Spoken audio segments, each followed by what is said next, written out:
Hello, അപ്പോൾ ഞാൻ വെച്ചപ്പോൾ സപ്ലൈക്കോയിൽ അരി വന്നിട്ടുണ്ടെന്നും പറഞ്ഞ് അരി മേടിക്കാനുള്ള പോക്കാണ് ഈ കാണുന്നത്. അങ്ങനെ കുറേ നേരം വണ്ടി നോക്കി സപ്ലൈക്കോയിലെത്തി സാധനം മേടിച്ച അച്ഛമ്മ എന്താണ്ടൊക്കെ അരിച്ചു ചേർക്കുന്നുണ്ട്. എൻ്റെ കണ്ണുമ്പൊന്നും ബിസ്ക്കറ്റിലായിരുന്നു, പക്ഷേ എനിക്കൊന്നും മേടിച്ചെന്നില്ല കേട്ടോ. പിന്നെ ഞങ്ങൾ ഏതാണ്ടൊക്കെ ഇങ്ങനെ തപ്പുന്നുണ്ട്. അച്ഛമ്മ എന്തൊക്കെയോ നോക്കുന്നുണ്ട്, പക്ഷെ ഒന്നും കിട്ടുന്നില്ല. ഒന്നും മേടിക്കാനുള്ള പൈസയും കയ്യിലില്ലായിരുന്നു. പിന്നെ അരിയും 2 പാക്കറ്റ് മുളക് പൊടി എന്താണ്ടൊക്കെ മേടിച്ച് അങ്ങനെ വണ്ടിയൊക്കെ കയറിയിരുന്ന്. വണ്ടിയിലാണെ ഒറ്റ മനുഷ്യരില്ല. വണ്ടി നിറയാതെ വണ്ടിയെ എടുക്കത്തില്ല. ഇത് ട്രിപ്പ് ജീപ്പാണ് കേട്ടോ. പിന്നെ അങ്ങോട്ടും ഇങ്ങോട്ടും വായി നോക്കിയിരുന്ന് ലാസ്റ്റ് വണ്ടി എടുത്ത് അങ്ങനെ അച്ഛമ്മ ഇത്രയും വലിയ കയറ്റം കയറി അങ്ങ് വീട് വരെ പോകണം. പിന്നെ പകുതി വരെ നടന്ന് നല്ല വെയിറ്റ് ഉണ്ടായിരുന്നു കേട്ടോ അരിക്ക്. അച്ഛമ്മ ഭയങ്കര എക്സ്പേർട്ട് ആയതുകൊണ്ട് കുഴപ്പമില്ല. ഈ 10-36 കയറ്റമൊക്കെ കയറി ഇറങ്ങുന്നതുകൊണ്ട് അച്ഛമ്മയ്ക്ക് ബുദ്ധിമുട്ടൊന്നുമില്ലായിരുന്നു. പുള്ളിക്കാരി നല്ല കൂളായിട്ട് നടന്നു പോകുന്നുണ്ട്. എനിക്കാണെങ്കിൽ വെയിറ്റും എല്ലാം കൊണ്ടിട്ട് ഞാൻ കുറേ എക്സ്പ്രഷനൊക്കെ ഇടുന്നുണ്ടായിരുന്നു. അച്ഛമ്മ അങ്ങനെ നടന്ന് പോണു.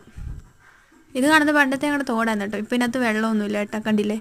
പോസ്റ്റ് ഇട്ട് വഴി വെച്ചേക്കുക, മൊത്തം ഇടിഞ്ഞു പോയി. അപ്പോൾ ഇന്നത്തെ വീഡിയോ ഇത്രയുള്ളൂ. ബൈ.